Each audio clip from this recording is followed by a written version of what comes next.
नमस्कार, JCERT डिजी school में आपका स्वागत है। क्या डूबा क्या तैरा पाठ से संबंधित क्रियाकलाप के दौरान आज हम तैरने और डूबने वाली वस्तुओं का अनुमान लगाना तथा इसकी जांच करेंगे। वाष्पन के कारणों का अनुमान लगाना तथा इसकी जांच करेंगे।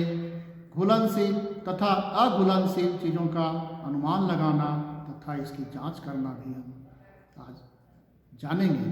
साथ ही साथ उपरोक्त क्रियाकलापों से संबंधित अपने अनुभवों और जानकारियों को रिकॉर्ड करना भी हम जानेंगे।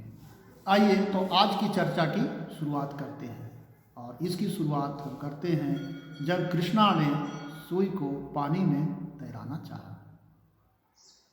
जरा हम कृष्णा की बातों को इस प्रकार समझने का प्रयास करते हैं।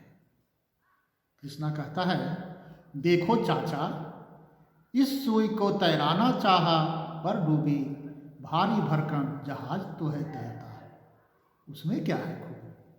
बच्चों, कृष्णा एक सुई को पानी में तैराना चाह रहा था, लेकिन वह डूब जा रहा था। तो उसके मन में ये विचार आते हैं कि यह सुई तो पानी में डूब जा रहा है, लेकिन इससे भी भारी जहाज पानी में तैरता रहता है। आखिर इसका क्या कारण है। अब जरा खुशी की परेशानी को ही जानना चाहते हैं। और यह परेशानी तब आई जब खुशी ने माँ को पुआ बनाते देखा। आज खुशी के घर में पकवान बनाए जा रहे हैं। माँ को पुआ बनाते हुए खुशी बड़े गौर से देख रही है। घोल पहले तेल में डूब जाता है, फिर धीरे धीरे फूलकर ऊपर आ जाता है। खुशी सोचती है कि क्यों न मैं भी ऐसी कोशिश करूं, और वह थोड़ी सी पुआ के घोल को पानी से भरे बाल्टी में डालकर देखती है, पर यह क्या, यह तो डूबने के बाद ऊपर नहीं आया। अब खुशी सोचने लगी कि जब माँ तेल में पुए को पका रही है तो पुए का घोल पहले तेल के नीचे जाता है और फिर धीरे धीरे फूलकर ऊपर आ जाता है। पर जब खुशी उसी पुए के घोल को पानी में डालती है तो वह नीचे डूब जाता है और फिर ऊपर नहीं आता है। आखिर इन सब का कारण क्या है। चलिए आगे हम इन्हीं चीज़ों को कुछ क्रियाकलापों के द्वारा करके समझने का प्रयास करते हैं। चलिए तो इन क्रियाकलापों के करने के पहले हम कुछ बातों पर विचार करते हैं। जरा आप भी सोचिए और आपस में चर्चा कीजिए कि यदि खुशी फूले हुए पुए को पानी से भरे बर्तन में रखती तो क्या होता है। यदि स्टील का प्लेट और चम्मच पानी में डाला जाए तो क्या यह तैरेगा या डूबेगा। प्लास्टिक का प्लेट पानी में डूबेगा या तैरेगा। चलिए इन्हीं सब बातों पर पहले आप अनुमान लगाइए, उसके बाद हम इसे करके देखेंगे। कौन सी चीज़ें डूब जाएंगी और कौन ये क्या करके देखते हैं। पहले इस राइफल को देखो, ये क्या होगा, तैरेगा। तैर रहा है जी। ये चम्मच डूब जाएगा। सभी लोग मानते हैं डूब जाएगा जी।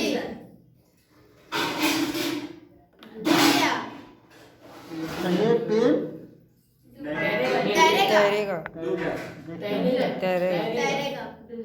तैरेगा। तैर रहा ना जी। अच्छा, इसको अगर ऐसे डालेंगे तो तैरेगा। पहले क्या गया, अंदर गया और फिर बाहर आ गया। क्यों गया अंदर गया, फिर बाहर कैसे आ गया। ये तो अपने अपने बाहर आएगा, ऊपर फेंक जाएगा। इसको जब ऊपर ठेलेंगे तब ना बाहर जाएगा। मेरे हाथ पर है, ठेलेंगे तब ऊपर जाएगा। तो ये पेन को भी क्या कोई नीचे जाने पर ठेल रहा है ऊपर जी, नहीं ठेल रहा है, पानी ठेल रहा था। इस पर हम लोग आगे बात करेंगे। अब देखिए ये टेप तैरेगा। ये ढक्कन तैरेगा। ये ताला डूब जाएगा जी। ठीक है। तैरेगा। ये पत्थर के टुकड़े डूब जाएंगे। डूब गए। तो अभी हम लोग देख सकते हैं, यहाँ दिखलाइए क्या क्या चीज़ें तैर रही हैं। ये ढक्कन तैर रहा है, पेन तैर रहा है, लकड़ी का टुकड़ा तैर रहा है, सेलो टेप तैर रहा है, और डूबने वाली चीज़ों में चम्मच है, ताला है, ढेक पत्थर है। अब अलग निकाल के रखते हैं। ये तैरने वाली चीज़ें हैं ना, जी। इसे अलग रख देता हूँ। इसे भी देख लेता हूँ, ये भी तैर रहा है। ग्लास को ग्लास तैरेगा कि डूब तैरेगा तैरेगा। फिर डूबेगा। अब पानी भर जाएगा तभी डूबेगा। तैरेगा। धीरे धीरे पानी ऊपर ग्लास जाएगा भी तो तैर डूब रहा है। जाएगा। और डूबने वाली चीज़ों को अलग रख देता हूँ, ठीक है। देखिए इधर ताली। ताला है, चम्मच है, ये पत्थर भी है, ये सब चीज़ें डूब गई थी। हाँ? अभी तो हम लोग क्या समझ आए कि भारी चीज़ें डूब जाती हैं और हल्की चीज़ें हाँ? पानी आप बताइए, ये ग्लास भारी है कि चम्मच भारी है? चम्मच। ग्लास गिलास। गिलास। ग्लास वाली चम्मच। तो ये चम्मच क्यों डूब गई है? जो भारी अगर ये है तो इसको डूबना चाहिए था। क्योंकि चम्मच का साइज, चम्मच का क्षेत्रफल इसका कम है। कम है इसलिए। तो अभी आपने जो कहा था कि जो चीजें भारी और ठोस होती हैं वो क्या होती हैं? डूब जाती हैं, और जो हल्की होती हैं वो तैर। तैरती हैं। लेकिन इसमें कुछ सुधार करना चाहिए साहब आपको इस प्रयोग को देखने के बाद। ऐसा होगा हर बार भारी चीज डूबेगा? नहीं, ऐसे नहीं है। डूबने का कारण भारी होना है या कुछ और कारण? और कारण क्या कारण है? आप भी अपने भाई बहन या दोस्तों के साथ मिलकर ऐसा ही क्रियाकलाप करें और पता कीजिए कि कौन सी चीज़ें डूब जाती हैं और कौन सी चीज़ें तैरती रहती हैं। आइए तो अब जानने का प्रयास करते हैं कि डूबने और तैरने का कारण क्या है, हल्का या भारी होना या कुछ और। आप इस क्रियाकलाप को देखिए और समझने का प्रयास कीजिए। आप स्वयं भी ऐसा ही प्रयोग करें और पता करें कि आखिर डूबने और तैरने का सही कारण क्या है। अब यहाँ पर इस भारी ताले को हमको डूबने से बचाना है। बचा लेंगे। कैसे बताएं? वो डबल नहीं खाली। दवा से हो जाएगा? निकाल लिए, उसमें तार डालिए। उसमें तार डालिए। तार डालिए। डब्बा लिए, इस पर तार डालिए। ताला डाल दिया। पानी डालिए। अब उसमें पानी पानी डाल दिया। जी बच गया सर। हाँ, जी अब ये बताइए कि ताला भारी है या डब्बा भारी है? ताला। तो भारी ताला को हल्का डब्बा में डूबने से बचा लेता है। क्यों, क्या कारण? अच्छा, इस ताले को अगर इस डब्बे में डालेंगे तो भी बचा लेगा कि डूब जाएगा? डूब जाएगा। डूब जाएगा। डूब जाएगा। डूब जाएगा पक्का? डूब जी जाएगा। सर। डूब जाएगा। डूब गया। तो डूबना तैरना किस पर डिपेंड करता है? साइड पर। साइज पर, चौड़ा पर कि लंबा पर कि ऊंचा पर? ऊंचा पर। ऊंचा पर। चौड़ा पर सर। चौड़ा पर सर। चौड़ा पर। अच्छा, ऊंचा पर। ऊंचा पर सर। चौड़ा ठीक है, तो ऊंचा पर करता है तो ये तो ऊंचा है, जी सर। जी इस डब्बे से ऊंचा है ना। जी तो इस ऊंचा तो ये बचाना चाहिए ताला को डूबने से। ऊंचा चौड़ा दोनों देख चाहिए। लेते हैं, ऊंचा चौड़ा लंबाई सब चाहिए। डूब गया ना। अगर गिलास अगर चौड़ा रहता तो नहीं डूबता। ग्लास चौड़ा रहता तो चौड़ा और ऊंचा दोनों चाहिए। दोनों चाहिए। तो आगे हम लोग बात करेंगे कि डूबने और तैरना किस चीज पर निर्भर करता है। हाँ, तो आपने भी इस तरह का क्रियाकलाप किया होगा या इस क्रियाकलाप को करते हुए देखा होगा। तो अब आप पता लगाइए कि पहले आपको क्या लगता था और जब आपने इस क्रियाकलाप को देखा या इस क्रियाकलाप को स्वयं किया तब आपने क्या आधार पर इस तालिका को भरिए। आपको इससे पता चलेगा कि तैरने और डूबने से संबंधित आपकी सोच में क्या परिवर्तन हुआ है। चाचा जी ने चाची को दवा और पानी दिया, उसके बाद चाचा जी ने पानी के ग्लास में अंडे रखे और पानी में कुछ नमक डाला, पर यह क्या, नमक डालने के बाद बर्तन की तली में बैठा अंडा थोड़ा ऊपर उठकर पानी में तैरने लगा। अब सोचिए ऐसा क्यों हुआ होगा। आइए इसे भी करके समझने का प्रयास करते हैं। आप 2 अंडे लीजिए, अंडे की जगह पर नींबू भी ले सकते हैं और एक नींबू को सादे पानी में डालिए और दूसरे नींबू को नमक के घोल में डालिए।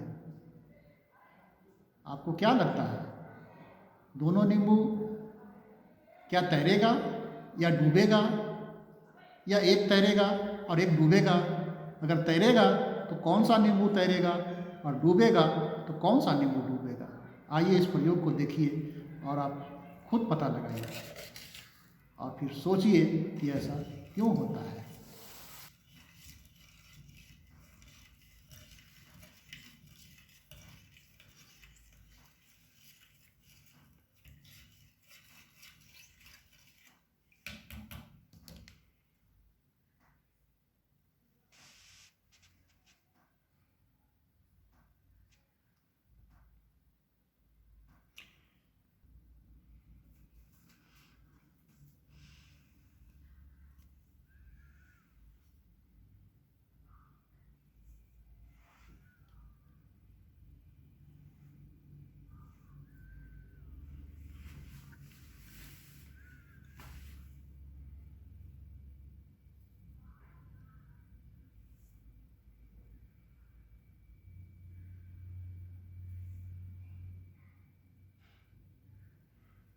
बच्चों, क्या आपने मृत सागर का नाम सुना है? इसकी एक बहुत ही खास विशेषता है। वैसे तो सभी सागरों के पानी में नमक होता है, लेकिन मृत सागर दुनिया का सबसे नमकीन सागर है। इतना नमकीन कि लगभग 1 लीटर पानी में 300 ग्राम नमक होता है। मज़े की बात तो यह है कि मृत सागर में हम ऐसे तैर सकते हैं जैसे आराम से लेटे हों। काश मैं भी तैरता। हाँ, आप भी यही सोच रहे हैं ना? तो चलिए साथ में हम ये भी सोचते हैं कि आखिर मृत सागर में लोग क्यों नहीं डूबते। चलिए एक और जादू देखते हैं। खुशी के साथ बड़े मज़ेदार वाक़ये हैं। आज खुशी की माँ पानी का बर्तन चूल्हे पर रखकर गई। थोड़ी देर बाद आकर देखा तो बर्तन में थोड़ा ही पानी रह गया था। खुशी को समझ में नहीं आ रहा था कि बाकी पानी गया कहाँ। तब माँ ने बताया कि पानी वाष्प बनकर उड़ गया। खुशी सोचने लगी, अच्छा तो ये पानी भाप बनकर वायु में मिल गया। बच्चों, आपको क्या लगता है, पानी आखिर कहाँ गया?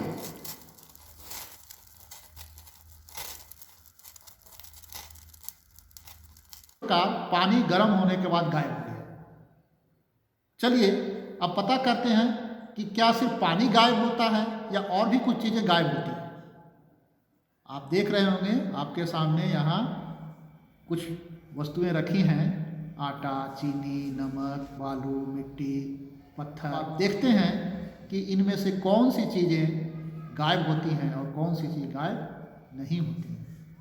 तो गायब करने के लिए क्या करना होगा? हाँ, आपने सही समझा। यहाँ कुछ ग्लास में पानी रखे हुए हैं। आप भी ऐसी चीज़ें इकट्ठा कर लें और कुछ बर्तन ले लें, इसमें बराबर बराबर पानी रखें और सब में इन वस्तुओं को थोड़ी थोड़ी करके डालें और फिर देखें कि क्या होता है। क्या चीज़ें गायब होती हैं या नहीं गायब होती हैं? गायब होती हैं तो कौन सी चीज़ें गायब होती हैं और कौन सी चीज़ें गायब नहीं होती हैं? और गायब होती हैं तो आखिर कहाँ चली जाती हैं? पानी तो वाष्प बनकर वायु में मिल गया, लेकिन ये चीज़ें जो पानी में गायब हो रही हैं वो कहाँ जा रही हैं?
हाँ, तो अभी आपने इस क्रियाकलाप को देखा, आपने क्या पाया?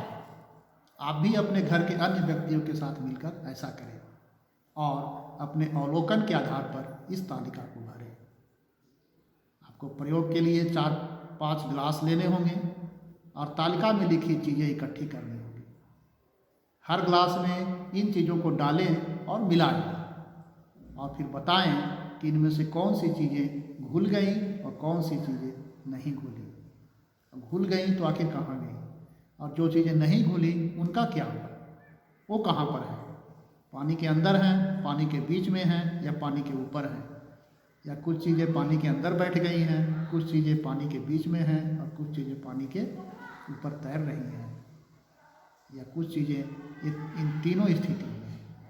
आप इसे देखें और इस मज़ेदार क्रियाकलाप के बाद आप इस तालिका को अवश्य पूरा करें। प्यारे बच्चों, इन क्रियाकलाप को करने के बाद अब आप आइए इन प्रश्नों का उत्तर लिखने का प्रयास कीजिए। पहला प्रश्न है, क्या पानी में घुलने के बाद नमक दिख रहा है? दूसरा प्रश्न है, क्या पानी में नमक नहीं है? तीसरा प्रश्न है, नमक और चाक पाउडर के घोल को थोड़ी देर पानी में रखने पर दोनों में क्या अंतर दिखा? और अंतिम प्रश्न है बच्चों कि कपड़ों से छानकर इनमें से किन चीज़ों को आप पानी से अलग कर सकते हैं और किन चीज़ों को पानी से अलग नहीं कर सकते हैं। धन्यवाद बच्चों। तो आज हमने जाना कि कुछ चीज़ें तैरती हैं जबकि कुछ चीज़ें डूब जाती हैं। तैरने और डूबने का कारण सिर्फ हल्का या भारी होना नहीं है। कुछ चीज़ें पानी में घुल जाती हैं जबकि कुछ चीज़ें नहीं घुलती हैं। हमने यह भी जाना कि घुलने वाली चीज़ें पानी में मिल जाती हैं जबकि नहीं घुलने वाली चीज़ें पानी में डूब जाती हैं या पानी के अंदर या ऊपर तैरती रहती हैं। साथ ही साथ हमने आज यह भी जाना कि गर्म करने पर पानी वाष्प बनकर वायु में मिल जाता है।